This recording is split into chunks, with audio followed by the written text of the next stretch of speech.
Hello! Today I'd like to talk to you about my reading resolutions, plans, goals, intentions, whatever you like to call them for 2023. So these types of videos are my absolute favorite on BookTube. I love it when people talk about their reading goals. I love it when people are excited about starting a new project, like how some people just set their reading goal to one book so that they immediately achieve that goal. I like it when people set their reading goal to 150 books. I love it when people have no goals at all and explain to me why they don't like reading goals. I like it when people say this year is going to be the year when I tackle this really big project, and then really meticulously lay out how they're going to achieve that goal for the rest of the year. Yeah, I just get excited when other people get excited about their plans for the year. So for me, what I like to do first and foremost is sort of reflect on the reading year we just had, and think about the reading year ahead. And think about what I want to get out of my books, what I want to achieve with my reading, what do I want reading to add to my life.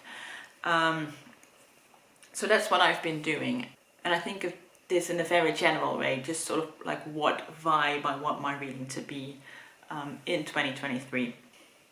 So I've been thinking about that, and I've distilled it down to one word that's going to be like my vibe for next year, my mantra, my word of the year, and that word is connect. I want to connect to other people through reading, in the stories that I read, whether their experience is close to mine or not at all. I want to connect books to each other, and see how books speak to each other. I want to connect with you and talk about books with you. So I just sort of want to keep that word in the back of my mind throughout the year. Just something I can sort of remind myself of and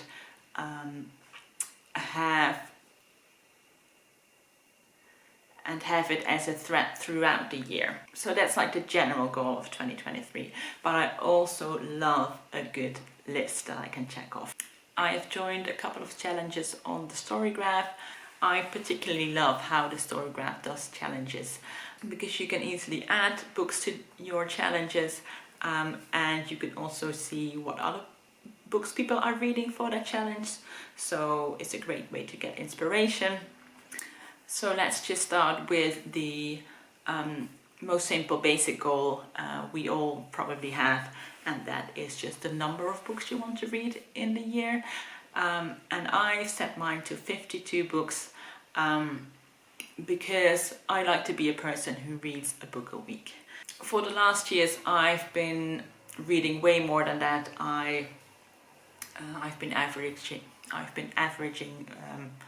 about 80 to 100 books a year. So 50 books is quite easy for me. I'm not worried whether I will make this goal, but I also don't want big books to stop me.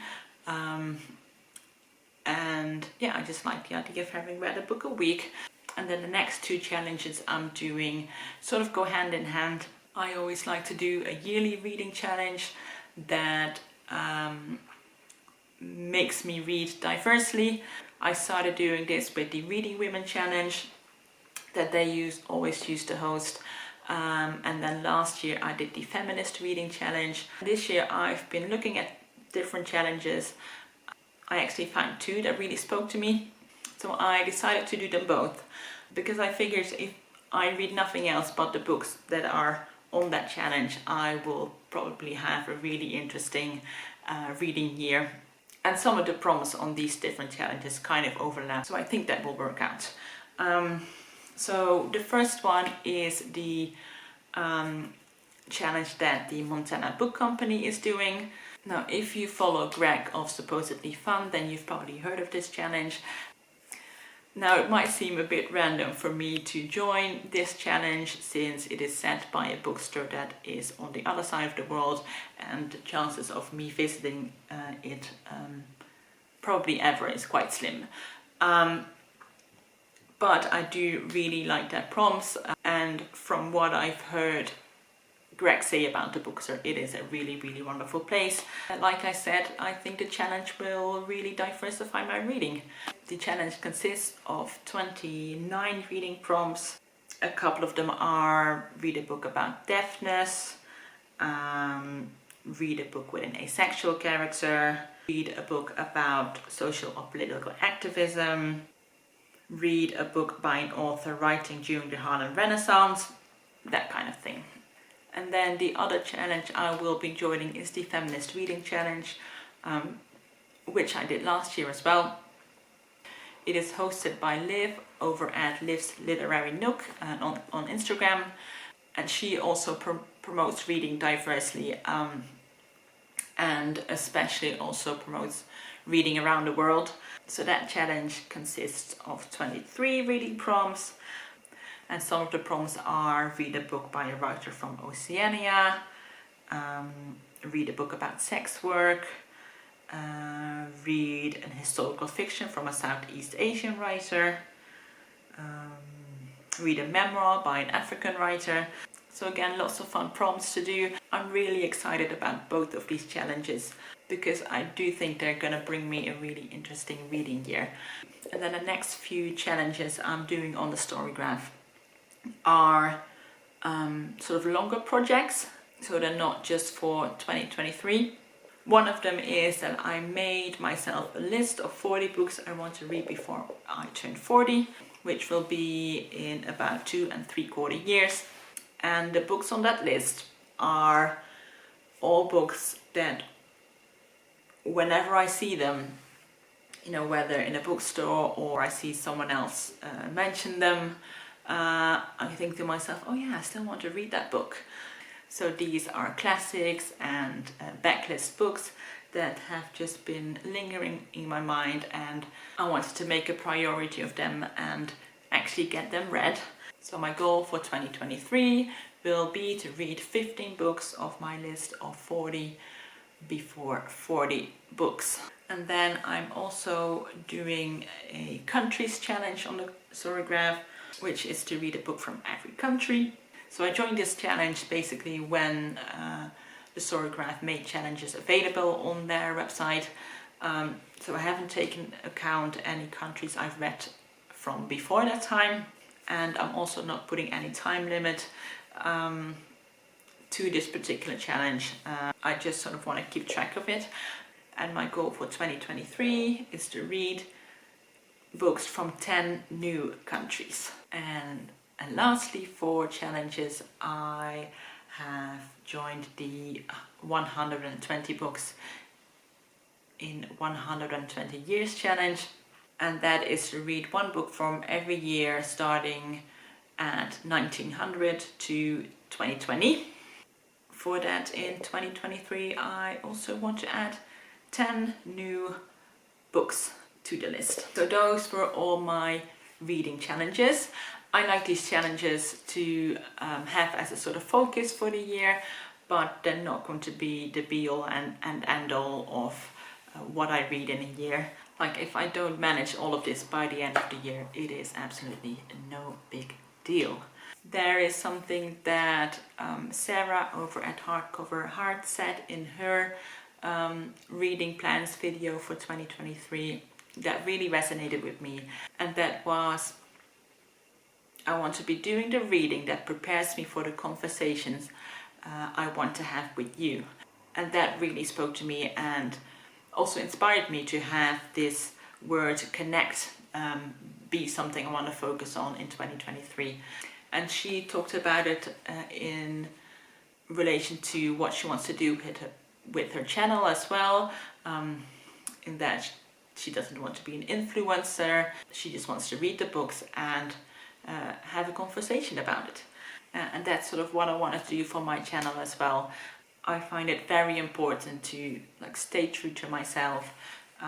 Don't get caught up in what other people are reading or what's the buzz or what sort of videos other people are doing. I want my reading to dictate what I put out as content. not the other way around. Having said that, I will very likely join in with different readathons throughout the year, because I do enjoy them very much. I just don't want to be doing them just for the sake of creating content. I want to quickly mention two sort of longer projects I will be joining in with. One of them is the E.M. Forster read-along that Jen the Librarian is hosting. She plans to read all of E.M. Forster's books in publication order, together with reading some books and watching movies that sort of connect to E.M. Forster as well. I'm not sure in what capacity I will be joining in, but I do hope to read at least some of his novels this year. And the other thing I'm also joining is the BookTube Prize. I've signed up to be a judge in the fiction category. Again, I'm not sure in what capacity I want to do this. There's 4 different rounds and I probably won't join in with all of them. What my plan is for now is to join in with the first round and just sort of see how I like it, and whether I want to continue with it throughout the year. So that's just sort of some BookTube related goals I want to do. But in essence, I just want to read books and talk to you about them, and have a conversation with you about books. And then lastly, I want to quickly mention something about book buying this year. I have mentioned before that my ideal number of unread books is about 50, because that to me feels like the perfect balance of having enough options to read and on the other hand not feeling overwhelmed by the number of books on my shelves. I know this number is very different to everyone, and whether you have 1 unread book on your shelf or 1,000, just do whatever feels good for you. But yeah, I like my number to be 50, and currently my TBR stands at 71 books, which still feels sort of okay to me, but it's sort of getting close to feeling a bit too much. So I want to work on bringing my TBR back to 50 again by the end of the year. Now, I'm not going to do a book buying ban, because where's the fun in that? But I know from past experience that I have to be quite methodical about this. So I figured if I want to bring my TBR down by about 20 books, I would have to reduce my TBR by 2 books about every month. But I'm also bearing in mind that I always like to do a big birthday book haul. So my plan is to reduce my TBR by 3 books every month. So that just means I have to buy 3 books less than have gone off my shelf in that month. So if I want to buy 2 books in a month, I've had to have taken off 5 books off my shelf before that. This can be done with reading, with on-hauling or DNFing a book. And there's going to be no borrowing as well, not thinking, oh, I will probably read 5 books so I can buy 2 books already. No, I have to have read the 5 books and then I can buy new books. I could never do like a full book buying ban, just because I love looking for new books and buying books just as much as I love reading books. And I think this way is pretty manageable, just as long as I just stick to that plan. I think that's all I want to talk about in ways of reading plans, BookTube plans, book buying plans. And I'd love to know what you think of these goals, whether you are doing any similar challenges to mine or something completely different. Talk to me in the comments and I will see you in the next video. Bye bye.